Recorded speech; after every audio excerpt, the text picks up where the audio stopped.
Estamos agora na Mishnah 8 do capítulo 4. Vamos tentar terminar o capítulo hoje. Faltam 3 Mishnayot. Estamos na página 100 no nosso livro de Masechet Megillah, Mishnah Megillah. E vamos começar estudando a Mishnah 8. De fato, a Mishnah nos traz assuntos que estão ligados com dúvidas, talvez, que podemos ter sobre determinadas pessoas e como vamos agir e reagir com isto. Então vamos lá. Começa a Mishnah nos dizendo, Mishnah 8, Aomer ini over lifnei ateva betzvuin, avelevanim lo yavor. Aquela pessoa que diz, eu não vou de Hazan quando estiver vestido com roupa colorida. Por que ele não quer ser Hazan com roupa colorida? Dois motivos. Um motivo, diz no Talmud, porque talvez ele acredita de que isso é uma questão de heresia. Ah, não, para Deus só se pode, entre aspas, ir de roupa com roupa branca, etc. Então, roupa colorida não é digno. Ou, então, diz, sabe o quê? Uma pessoa assim, também com roupa branca, que não vai. Ou, na prática, ele está proibindo o que não está proibido. Você está acrescentando coisas a mais. Mesmo que, de fato, não tem problema com a heresia. Não é uma questão, sabe, de uma conduta errada. Mas o fato dele proibir o que não está proibido, você sabe o quê? Ele não quer de um jeito que não vai de maneira nenhuma.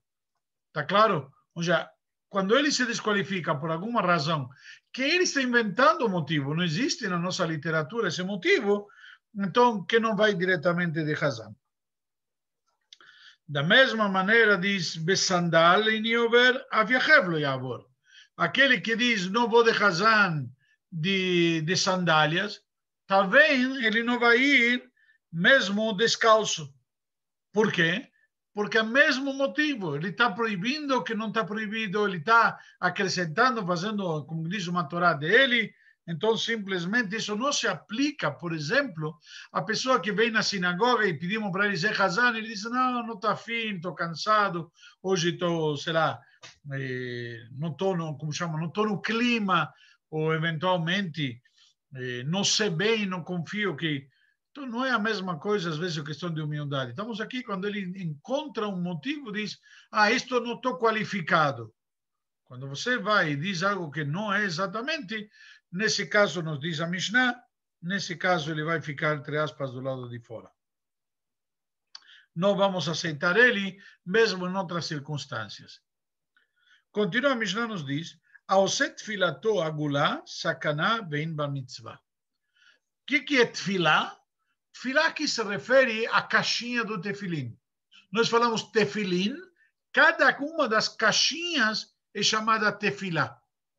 A caixinha do tefilim é chamada de tefilá. Não é aqui tefilá como oração, vamos fazer tefilá, como fizemos, por exemplo, minchá, uma tefilá. Não, aqui tefilá se refere à caixinha do tefilim. A caixinha do tefilim, na prática, nos diz aqui a Mishnah, é uma sakaná, é um perigo. Por que um perigo? Porque na prática você pode se machucar. Às vezes a gente reza com kavaná, está próximo da parede, pode bater. E se for uma bola, se for como uma bola, ela vai machucar a cabeça aqui, muito sensível. Se bem que tem algumas cabeças duras, mas não disso que estamos falando neste momento. Além do mais, como diz a Mishnah aqui, em ba mitzvah, não cumpre com a mitzvah. Por que não cumpre com a mitzvah? Com o tefilim que seja que nem uma noz ou um ovo, assim redondo, uma bola, porque quando ele coloca o tefilim dessa maneira, ele não cumpre um princípio básico. Diz Alachá le Moshe mi Sinai, onde diz o Talmud que é uma Alachá que Moshe recebeu no Monte Sinai, que o tefilim tem que ser quadrados. Se o tefilim não é quadrado, então não cumpre com a mitzvah. Inclusive, quando a gente manda verificar o tefilim, com o tempo, pode ser que ele perdeu o quadrado, ou porque bateu em algum lugar, ou porque a umidade, alguma coisa ou outra deixou no sol. Então, por essa razão que o sofer, quando a gente manda verificar, não somente verifica a escrita dos pergaminhos que estão dentro, sino também deverá verificar a caixinha também, se ela está quadrada, se ela está com todas as pontas exatamente pontudas, certo? Porque se a ponta estiver batida, que está amassada, não tem mais ponta, também deixou de ser kasher, tem que ser corrigido, tem que ser arrumado. Mas, basicamente, isso que nos diz a Mishnah. Netaná al mitzcho al pasiado arezoderech minut. Diz, tem caminho de heresia, que na prática eram aqueles que seguiam diversas seitas que tinha antigamente, onde não se cumpria, entre aspas, ou não se aceitava a Torá oral. Na Torá escrita, que nós encontramos no Shema Israel sobre a mitzvah de Tfilin? E os amarrarás como sinal no teu braço e na tua cabeça. Só que na prática não diz no teu braço, diz aliadcha na tua mão, beineinecha entre teus olhos. Então aquele que coloca o tefilim na testa, entre os olhos, ou na palma da mão, não cumpre com a mitzvah. É isso que nos diz aqui, porque isso é chamado derech minut. São esses caminhos hereges. Por quê? Porque eles estão deturpando, na prática, indo contra a Torá oral. A Torá oral, na realidade, ela nos traz os ensinamentos que Moshe recebeu no Monte Sinai, que complementam justamente o que nos diz a Torá escrita. A Torá escrita nos traz diversas coisas que, sem a Torá oral, podem ser deturpadas, ou difíceis de entender, ou ainda ficam um pouco fora do que nós estamos acostumados. Por exemplo, o tefilim. Quando a Torá nos diz, Vayaleot aliadcha, será um sinal na tua mão, nós sabemos que na mão não se refere exatamente na mão, é no braço e na colocação do bíceps, direcionado para o coração, como consta já no Shulchan Aruch, mas tudo isso se aprende da onde? Da Torá oral, no Talmud.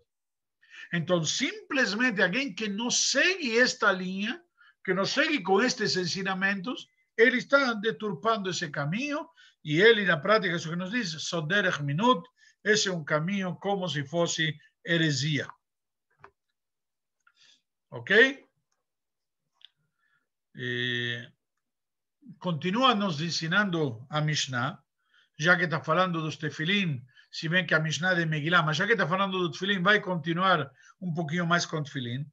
Tzipan Zahav os pintou de ouro, certo? Pega ouro, dilui e pinta o Netaná al Beit Unkeli Shelo, o colocou por cima da manga, para que esteja visível, todo mundo vai ver, eu quero que veja que coloco o tefilim.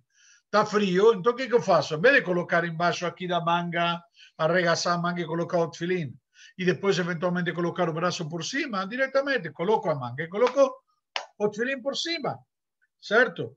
Na prática, diz aqui a Torá, a Mishnah, arezot derech achitzonim, essa parte dos que se preocupam com a aparência dos exteriores, e isso daqui não cumpre com a mitzvah. De fato, se ele coloca o tefilim, porque nós sabemos que o tefilim tem que ser colocado diretamente no braço, tem que estar em contato diretamente no braço, e mais ainda, diz o nosso sábio, não me importa, o tefilim não é para que as pessoas vejam. Vai alejar, nos diz, levante e tem que ser na tua boca, e diz, vai alejar leota aliadja, e será para você um sinal na tua mão. A Torá diz o quê? Vai alejar. Tem que ser para você, não para os outros. Eu não tenho que estar preocupado com o que os outros veem, os outros enxergam. O outro não enxergou, eu não faço a mitzvah para o outro. Não faço a mitzvah para que as pessoas vejam. Faço a mitzvah para Hashem. E Hashem me estabeleceu que o tefilim se coloca no braço, sobre o braço mesmo. Ok? Então, na prática, por esta razão, que o tefilim deve ser colocado dessa maneira, nós temos essa tradição, assim colocamos o tefilim todos os dias e desta maneira cumprimos a nossa mitzvah. Ok? Alguma pergunta sobre essa oitava Mishnah? Alguma dúvida? Acho que foi fácil. Essa daqui não tem muito segredo. Podemos continuar? Hoje vamos tentar acelerar um pouquinho para poder estudar a Mishnah 9 e 10. A Mishnah 9, estamos na página 103, diz o seguinte, a Mishnah 9, nos ensina que a pessoa que diz, agora estamos mudando de tema, na verdade, certo? Entrando num assunto totalmente diferente, sobre ensinamentos, como chama, já que falou de coisas que não são aceitáveis em relação ao tefilim, já nos fala de umas coisas que não são aceitáveis em relação a outro assunto. Outro dia, não me lembro quem que perguntou, que às vezes a Mishnah muda de tema. E estávamos falando que às vezes o nexo entre uma Mishnah e outra é por exemplo, aqui, já nos falou tudo que não serve no tefilim, o tema não é tefilim, e vamos ver uma série de coisas aqui também não são aceitáveis.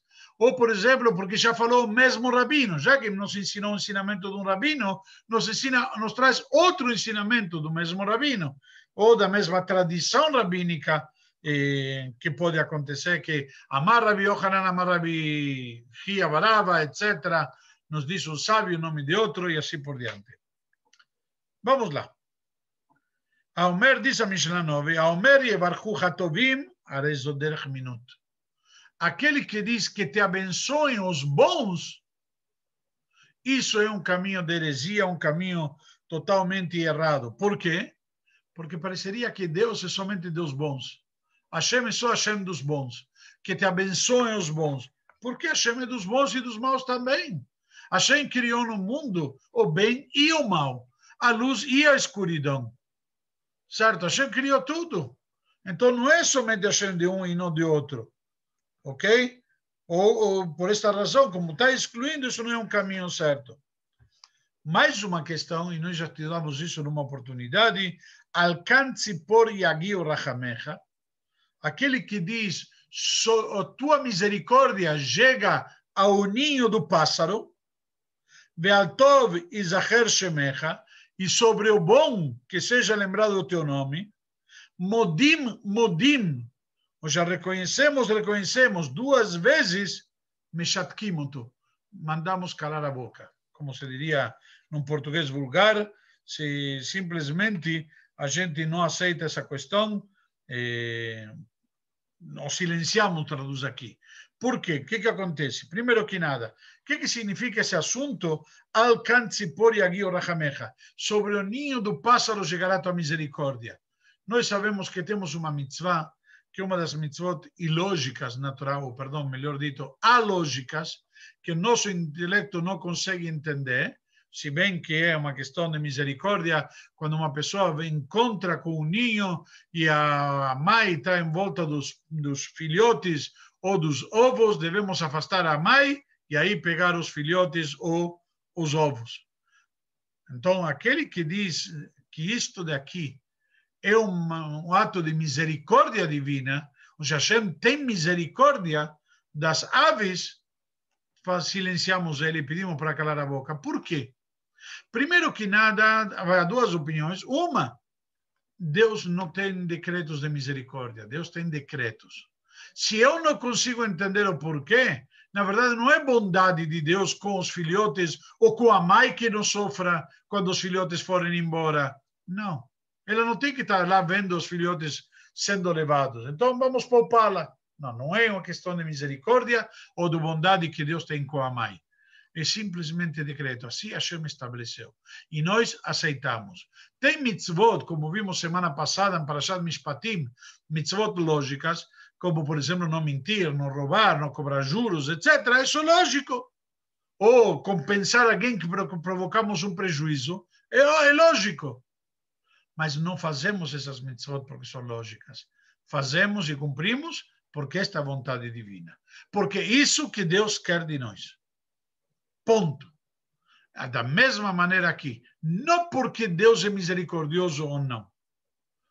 Por quê? Porque assim ele decretou. E este é o conceito básico.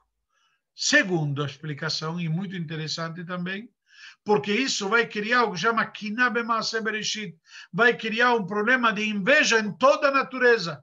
Por quê?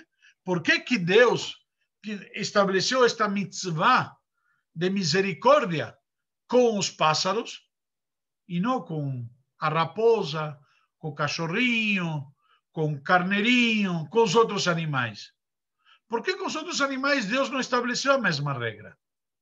Então, se eu vou dizer que Deus é misericordioso com os pássaros, espera aí, que seja misericordioso com toda a criação, com toda a sua obra que ele criou no mundo.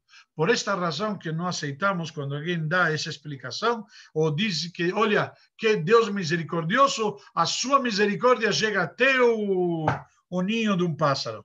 Não, isso está errado. Da mesma maneira como aqui nós vemos claramente na continuação, também que dizer al tov zacher shemecha, sobre o bom que seja lembrado o teu nome, também isso é errado. Por quê? Porque aí Deus seja lembrado só pelas pessoas boas e não pelos ruins.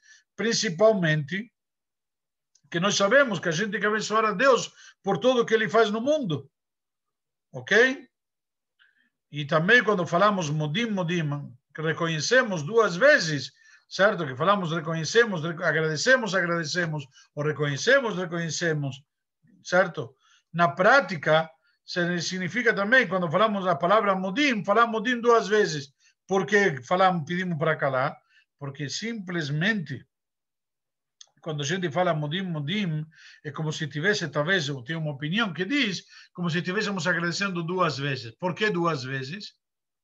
Porque temos dois para agradecer. Tem Deus e tem os seus assistentes, sei lá o quê, pode ser alguma outra entidade, eventualmente. Essa é uma opinião para a qual não podemos falar duas vezes, agradecemos, porque pareceria que estamos agradecendo como chama, a dois deuses, Deus nos livre, etc. Por essa razão que o silenciamos, porque está expressando ideias inaceitáveis, coisas que não são certas. Como chama, argumentos sustentando coisas que estão erradas. Ok? Continua a Mishnah e nos dá mais alguns casos.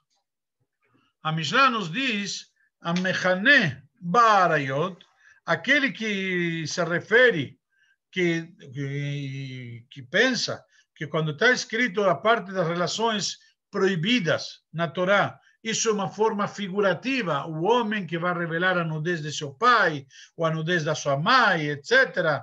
Certo? Então, diz aqui, silenciamos ele. Por quê? Porque ele está distorcendo a Torá. Na verdade, a Torá diz exatamente isso.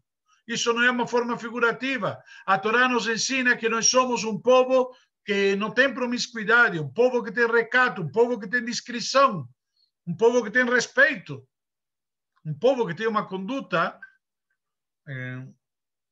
Hoje em dia poderíamos pensar que é fora de moda, mas na verdade é o contrário.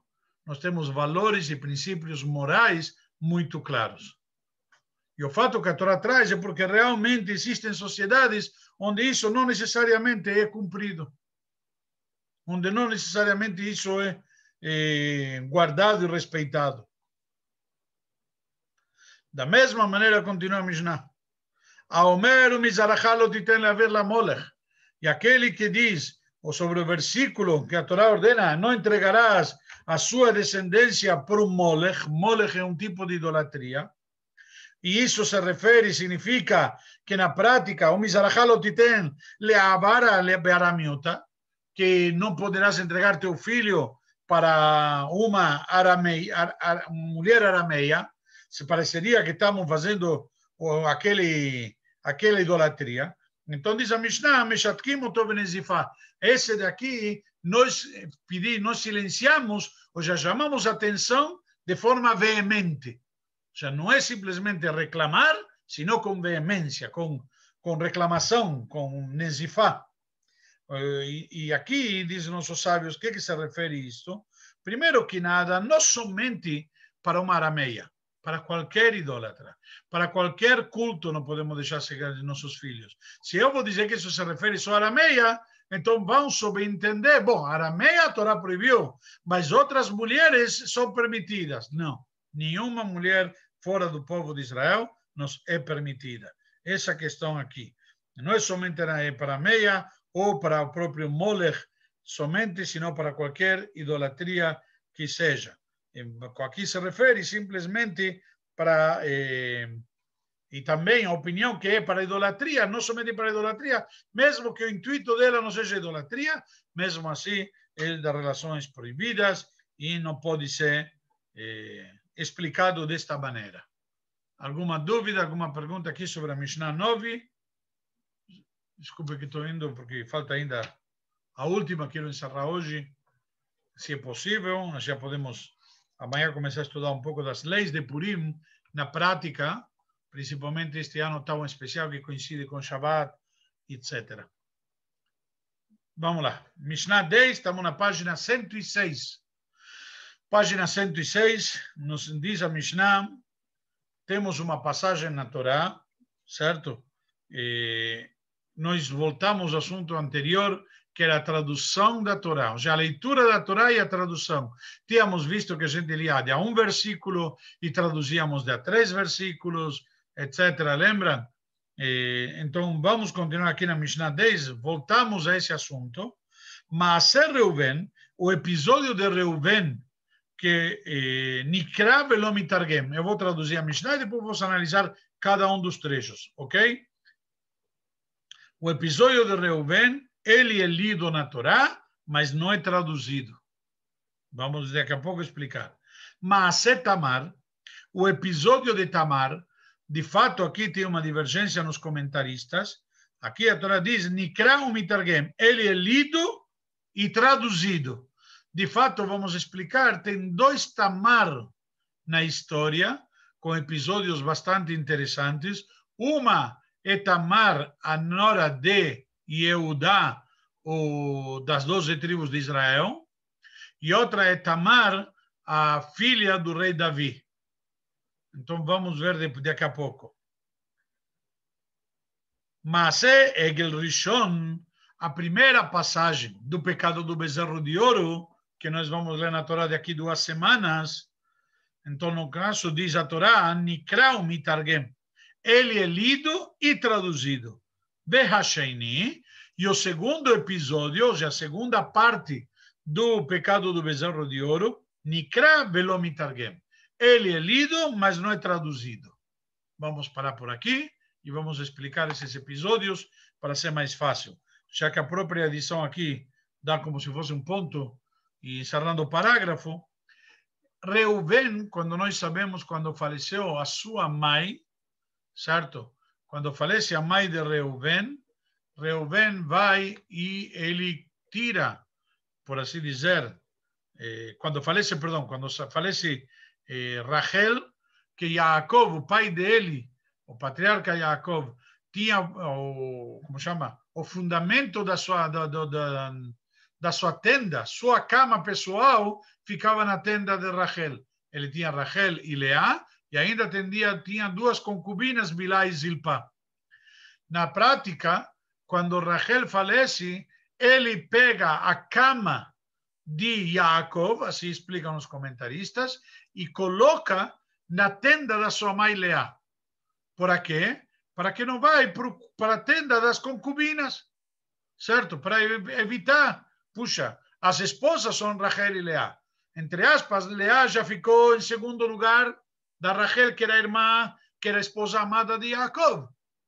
Mas Reuven fica preocupado de que a dignidade da sua mãe possa ser manchada, entre aspas, e então ele pega a cama de Jacob e coloca na tenda de Leá, para que Jacob não pode ir para outro lugar que não seja lá vai ser a cama dele. Só que na Torá está escrito a expressão, certo? Que Reuven, a Torá diz, vai ele Reuven, vai escav et Bilá. E Reuven foi e ele deitou com Bilá. Que significa? Bilá era aquela concubina. Na prática, não é que ele deitou com ela, isso que Rashi explica, ele tirou a cama da tenda de Bilá, que Bilá era a concubina de Rachel, e colocou na tenda de Rachel. Então, diz na prática, esse trecho, nós lemos na Torá em público, porque sempre a Torá tem que ser lida, mas não é traduzido. Por quê? Por cabod de Reuven, para que não pensem mal de Reuven. Pô, Reuven foi e deitou com a concubina de seu pai. Peraí, certo? É um ato muito baixo. E tem opiniões que dizem que na prática não é pelo cabod de Reuven, sino pelo próprio cabod de seu pai, de Jacob. Ou seja, o filho pegou a mulher do pai. Que vão dizer do pai, sabe? Então, na prática, por essa razão que não é traduzido, para evitar o povão, quando vai ouvir a história, vai interpretar e entender errado. Por essa razão que diz a Mishnah, não traduzimos. O segundo episódio, Tamar. Na grande maioria dos comentaristas entende aqui que se refere a Tamar, a nora do Yehudá. Por que a nora de Yehudá? Porque justamente a Torá nos conta o louvor de Yehudá, por isso que é lido, como nos diz aqui a Mishnah, o episódio de Tamar, Nikra Mitargem, é lido e traduzido. Por quê?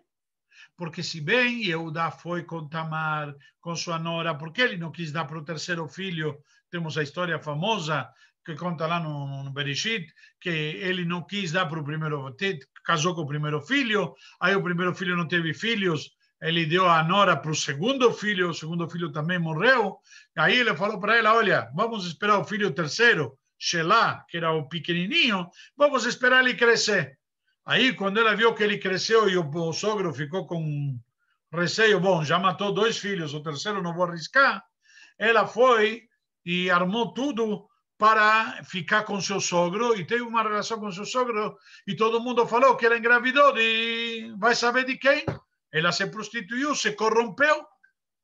E naquele momento, Tamar, muito dignamente, não disse nada e Yehudá acusou ela justamente de prostituição publicamente e ela demonstrou, sem acusar ninguém, de quem ela estava grávida, demonstrando que era do próprio Yehudá, e Yehudá na hora foi muito digno e reconheceu, falou, tzadká, mimeni, ela está certa, ela engravidou de mim, e eu que errei, eu que cometi o erro de não dar para o terceiro filho, e a atitude dela foi nobre, e a nobreza de Yehudá de admitir o erro, isso daqui, dizem nossos sábios, é digno de ser lido e traduzido, porque é um exemplo para todos nós.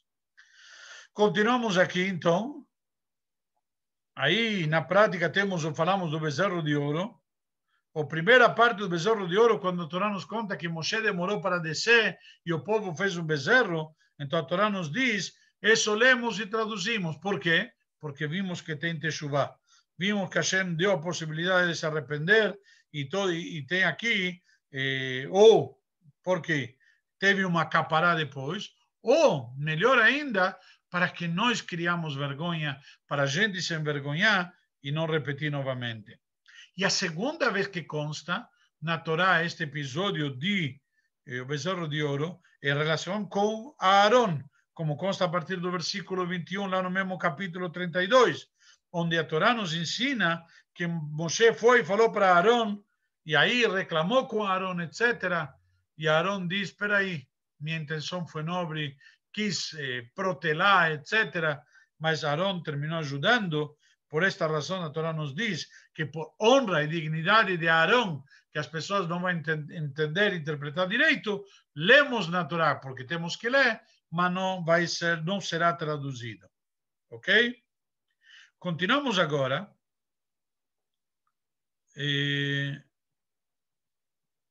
Continua a Mishnah e nos diz, Birkat Kohanim, a bênção sacerdotal, Masé David ve Amnon, o episódio de David com seu filho Amnon, que está ligado com Tamar, Lo Nikraim ve Lo Mitargemim, não são lidos nem são traduzidos.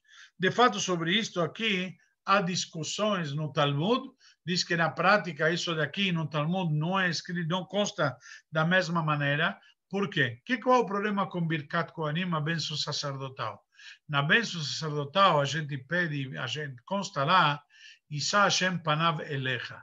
Deus te favorecerá. Deus fará um favoritismo com o povo de Israel. Como? Na prática está escrito que Deus não faz favores, Deus não aceita suborno, Deus é justo, e aqui me diz que Deus favorecerá, certo, o povo de Israel. Não vamos entrar agora na explicação. Por esta razão dizem que na prática não se deveria ler. Contudo, está corrigido no Talmud, diz que sim se lê, mas não é traduzido para as pessoas que não saberão interpretar direito esta passagem. Contudo, o trecho de David e Amnon, que se refere justamente como falamos, que Amnon era o filho do rei Davi, que seduziu a Tamar, sua meia-irmã. Davi teve várias esposas, como sabemos. De uma teve um filho Amnon e de outra teve uma filha Tamar. Então, simplesmente, elas meia-irmãs.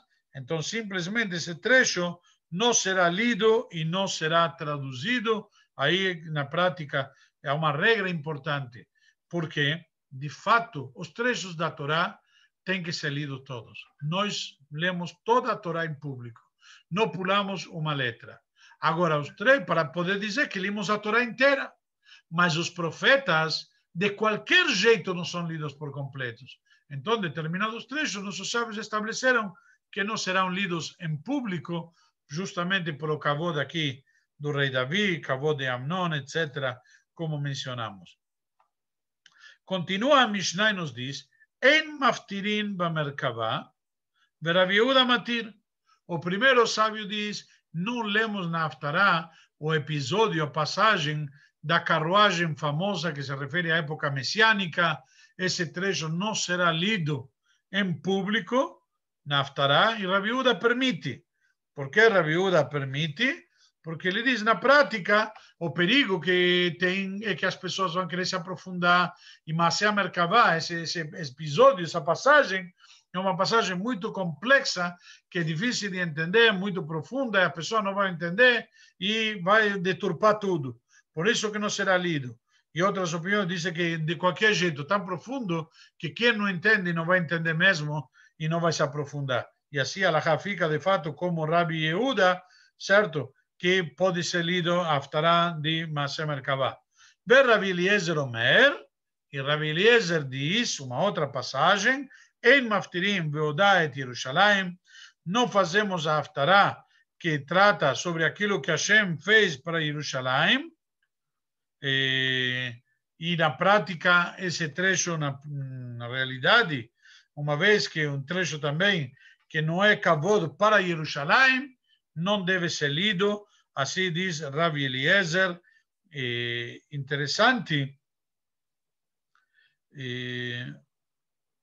por como Rabi Eliezer nos traz aqui um trecho, ao ponto que nós não vamos ler porque, e na prática não fica alahá como Rabi Eliezer, mas por que não será lido esse trecho?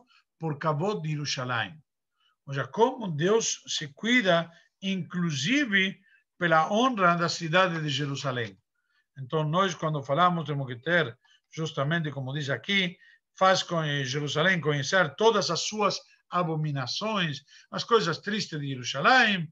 Então, na prática, dizem nossos sábios, essa degradação sim pode ser lida.